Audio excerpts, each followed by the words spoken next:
Guy back after 11 months, officially back, getting ready for a main event. I guess what's the emotions like for you right now as you get ready for another big fight?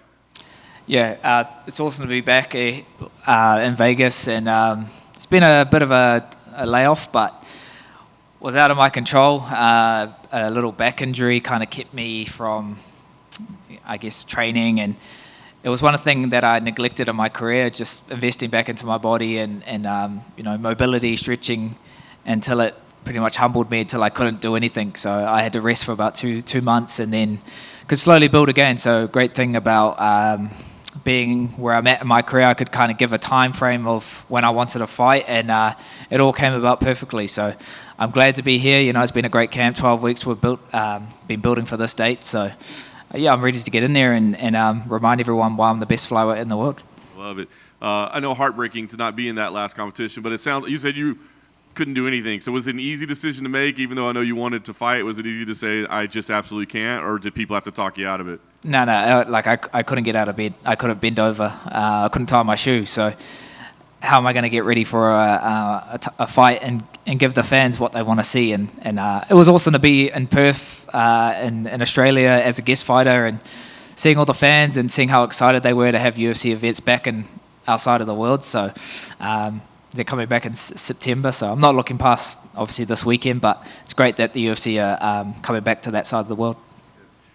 So, obviously after a loss, you want to get back in there and get rid of that feeling, right, and move past it. So has that loss lingered with you over that time, or have you been able to process it and learn the lessons and move past? What's it been like for you? Yeah, it's a lot of positives that we could take away from that last fight, where it just showed we're right there with the best guys. If we went back that night and things went a bit differently, I could be here for the bout now. It's just what happens at the highest level of sport.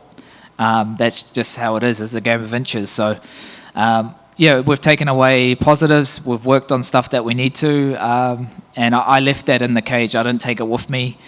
I've been a person to just go again. That's my whole career. I just keep turning up for myself, and we keep building and progression. So, I've taken losses before, and I know how to build myself back up. So I'm looking forward to, reminding everyone and showing why I deserve to have another title shot. Yeah. It sounds like you're thinking more about, where a win gets you and, where you are. I mean, so I just wonder what the matchup was. They offer Amir, who's kind of new name to the rankings, maybe not as much hype or whatever. I mean, what was your thoughts when that was the matchup that was presented? Yeah, I just told Mick, it was actually in Perth when I saw him, I said, I want to get a fight booked. And he said, well, I'll get a few names going and we'll see who's available. So there's a few things that were kind of factors, but Amir was the guy that was closest to my ranking and available. So, these contenders that are on win streaks, momentum, hype, they want to take my spot. I'm number 3, and I welcome it. I want to fight the best guys. So, he's a great fighter. He's a great grappler, great wrestler, got momentum.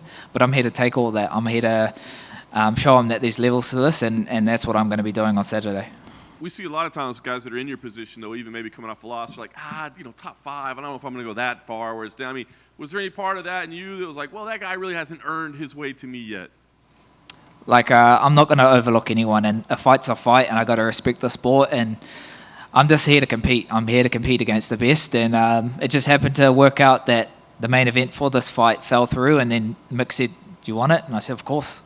I'm here to obviously make more money and more eyes on us. So it's great that the flyweight division are having a main event slot, because it's one of the most exciting divisions in the UFC, and it's awesome that the UFC trusts me to be able to deliver. They know that I come for finishes, I come for knockouts, and I'm always in exciting fights. So it's nice that the UFC see that, and I get to go do that Saturday. That's the last thing for me. Amir was in here earlier, and he said he is looking at this as a number 1 contender fight for himself. Do you feel the same way? I know you said you're right there, and you want to earn back. Do you think this enough alone would be enough to get you a title shot? All I can do is go out there and show my worth, show what I'm capable of, and I'm not here to rush back into a title fight. I'm just here to show everyone why I deserve it. So Saturday night, me and Amir get to square off. I get to challenge myself against a challenger that's got momentum, and that will be just that will put me where I need to be. So that's all I'm focused on. I'm not going to overlook anyone. I've had opponents that overlooked me because they didn't think I was worthy enough, but I got to respect Amir, respect the sport, and I know that a fight's a fight. So he'll realize that when I land my first right hand, and it's going to be a bad night. Hey, Kai. Hey. Who are you taking, Brandon Moreno or Alexander Pantosia? I've been asked this a few times today. It's a great fight. It's a fight that's got a lot of history. You know, of Pantosia winning twice against Moreno. I feel like Moreno's a different fighter since they last fought, and I feel like he has another level of confidence since being the champion. So I feel like that might be a factor. I feel like the aggression and the pace and the pressure that Pantosia puts on Moreno, I feel like he'll deal with it. But regardless who I think is going to win, I think it's going to be a great fight and great for the flyweight division. Awesome. Thanks, man. Kai, I know you spoke about this with Submission Radio, but for the benefit of us in the room, how inspirational was Israel's win over Alex Pereira? It's just shocking, like how it happened, the backstory, everything about it. But the way he did it, it was like he knew exactly what was going to happen. And I always had confidence in Izzy, but yeah, just to see him do it like he did, I've said it before, and it's definitely one of the biggest sporting moments in our generation. Not even just for New Zealand, but in the world, just everything that was involved. So I take a lot away from that because, you know, a guy that he's lost to 3 times and still has the confidence and the self-belief that he can still get it done just shows me that I'm still right there. I never lose hope of what the goal is, and that's to be a world champion. So, it's massive. We saw Alex Volkanovski's reaction to it. He was screaming and shouting at the TV. Was yours pretty similar?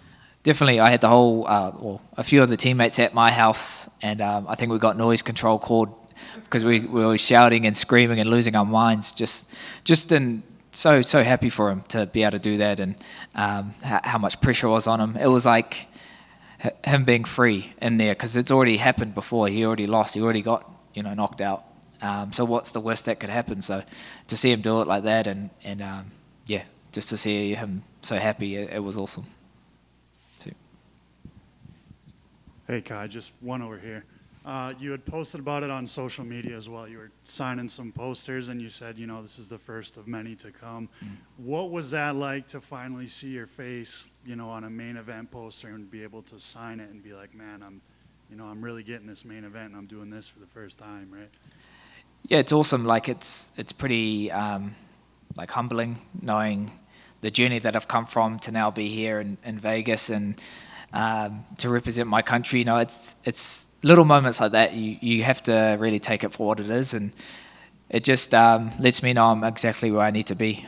Like being away from fighting for a little while, I was able to document do a doco filmed in New Zealand, and it was on a mainstream platform back home, and it documented my journey from when I first started to now, how I get ready for a world title fight. So it was cool to get a new audience involved, supporting me that don't necessarily watch fighting, and just to have my family involved, my wife, my mum and dad, my brother, my coaches, my teammates talk about me and where I've come from.